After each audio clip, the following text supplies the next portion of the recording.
Hi everyone. Let's see what we can learn from Game 3 of the World Championship.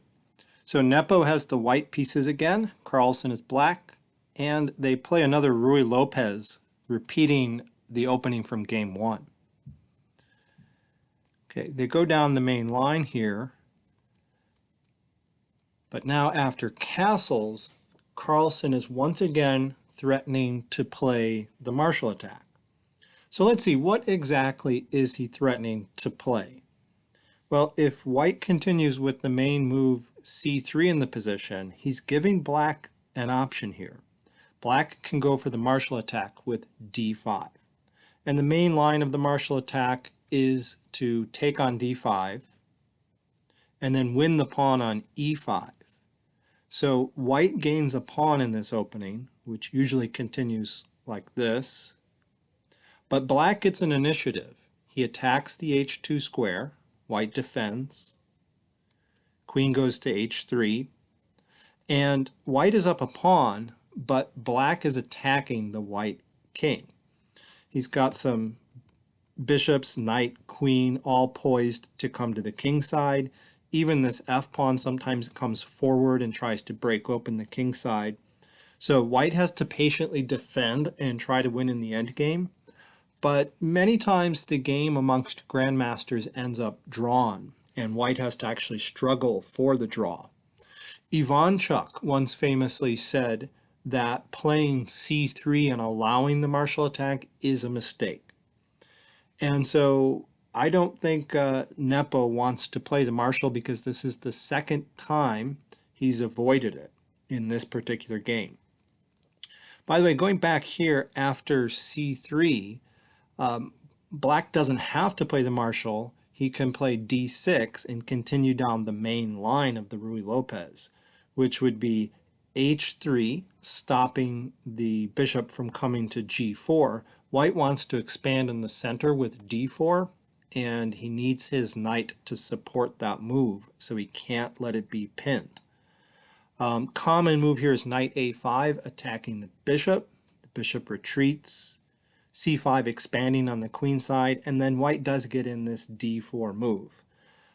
If black plays queen to c7 here, this is known as the Chigorin variation of the Ruy Lopez, and it's pretty standard, well known. There are many games in this position.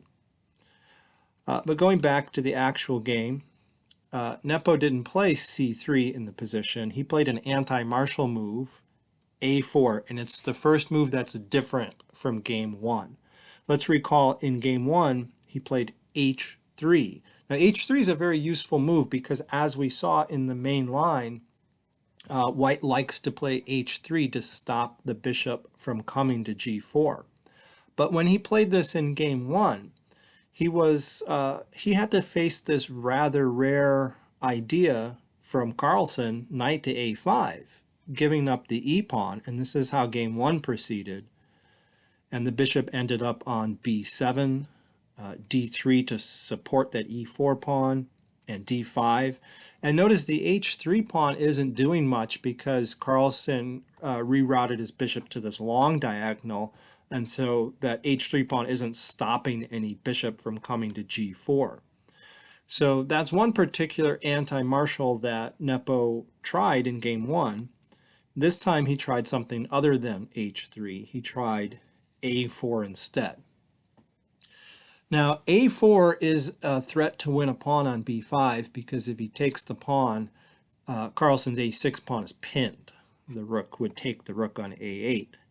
So there are a couple ways players deal with this threat, and Carlsen chose the move bishop to b7, which develops the bishop to the nice long diagonal and protects the rook. So if white takes on b5, black can take back. However, when you move your bishop off of this diagonal in the Ruy Lopez, then sometimes f5 can become a good outpost for a white knight. This knight on b1 in the Ruy Lopez usually does the following maneuver. It goes to d2 to f1 and then either to e3 or g3, from which it can go to f5 or sometimes d5 as well. And so if the bishop isn't on this diagonal, then f5 is a possible outpost. Also, when you move the bishop off that diagonal, then white can save a move and he never has to really play h3 to stop the bishop from coming to g4. Nevertheless, this is known theory. This is a good move. It does address the threat on the b pawn. If you don't want to play that move, another theoretical move you can play here is b4, pushing the pawn forward. Okay, after b4, a lot of games have progressed with d3, d6, and then a5 is a nice move which separates these two pawns from each other, making them both targets, and it also opens up the a4 square for the bishop. Okay, but back to the actual game. Carlsen played bishop b7, and now that the bishop is on this long diagonal, white he's not in a hurry to play the usual Ruy-Lopez plan of c3 and d4. Instead, white goes for d3 here just to bolster the e4 pawn and make that bishop on b7 less effective. Okay, and then d6 was played, supporting the e5 pawn. Knight bd2, and that knight is headed on the usual Ruy-Lopez route to get to the king side. Rook e8, knight f1, h6, keeping some minor pieces off of g5. Bishop d2 is a nice positional move. It's on a good diagonal here. It stops the knight from coming to a5, attacking the Spanish bishop on b3. Bishop f8. Now this is also a pretty standard Ruy-Lopez maneuver, moving the rook to the e-file out of the way of the bishop, and the bishop retreats to f8. And what black is doing is he's pointing all of his pieces at e4. He's got the rook pointed at e4, the knight pointed at e4, the bishop pointed at e4.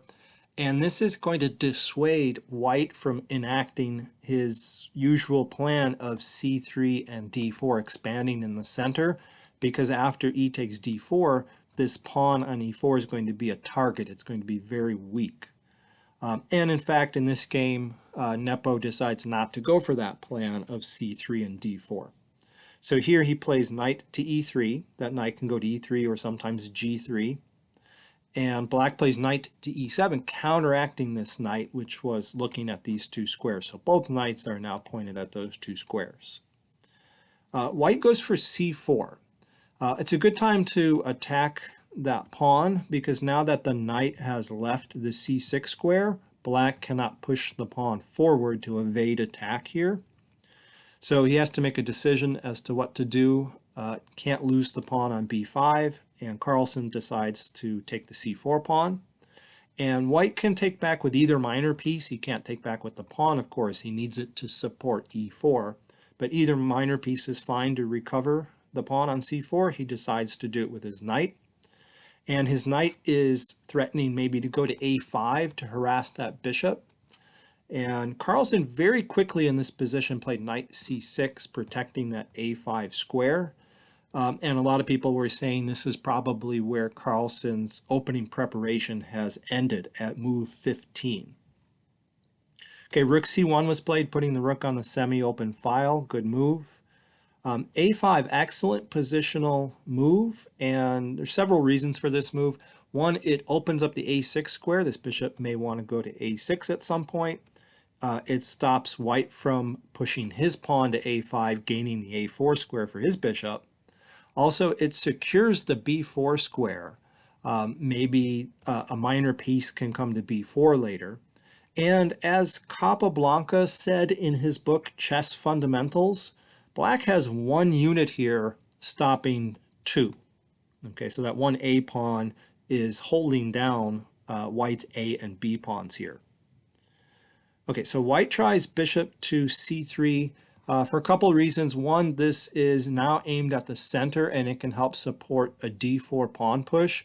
Also, that vacates the d2 square for the queen. The rooks can get connected, and white can even make a battery and attack the a5 pawn. Carlsen responds with bishop c8, rerouting the bishop to a new diagonal. It wasn't doing much on this diagonal. From here, it might go to e6 and try to oppose white's strong Spanish bishop, or maybe it can pin the knight here from g4. Also, the b file is being cleared. The rook can come to b8. And now white tries expanding in the center with d4 as he prepared with his last bishop move. Okay, and this precipitates some exchanges here on d4. And now in this position, notice this a pawn looks like it's hanging. White has these two minor pieces attacking it, and it's only defended by the rook. But look at the queen. The queen is also pointed at that. So that pawn is actually indirectly, or it's tactically defended, because if white tries to take it, black can play the pawn to c5, which will simultaneously attack the piece on a5 as well as the queen. So at no point in the next few moves can white take that a5 pawn. Black plays bishop e6 here, and then h3, getting luft, maybe a waiting move, I'm not sure. c6, now the point of that is to support a d5 pawn push, and I happen to know that because in a minute here, black's going to push the pawn to d5. Okay, bishop c2, putting that bishop on a new diagonal supporting the e4 pawn. Oops, let me go back, bishop c2. And then black pushes forward with d5. And he wants to just liquidate the center here and trade some pieces. This is an equalizing move. It's attacking the knight, but rather than taking the pawn, white decides to counterattack black's knight. And black takes the knight on c4. White trades the queens and then takes the knight on f6. Now, rather than taking the pawn back here and drawing the white bishop to an active square where it will attack the rook, black decides a better move is bishop b4, pinning the bishop to the e1 rook, and this is going to cause some more trades to happen. White takes the pawn on g7, and then the bishops get traded, and the king takes the pawn back. King f1, bringing the king toward the center. Black takes the open b file, so white must oppose that rook. He does. King f6, bringing the king towards the center. White trades the rooks and then opposes the other rook on the b file. Another pair of rooks gets traded, and black marches the king toward the center, as does white. And in this position, you might at first think that white is winning because he has this kingside pawn majority here that he can push and get a passed pawn on the king side, and black has these doubled pawns here. So it looks like white has these two pawns that are holding back these three pawns. So in essence, it may look like black is down a pawn.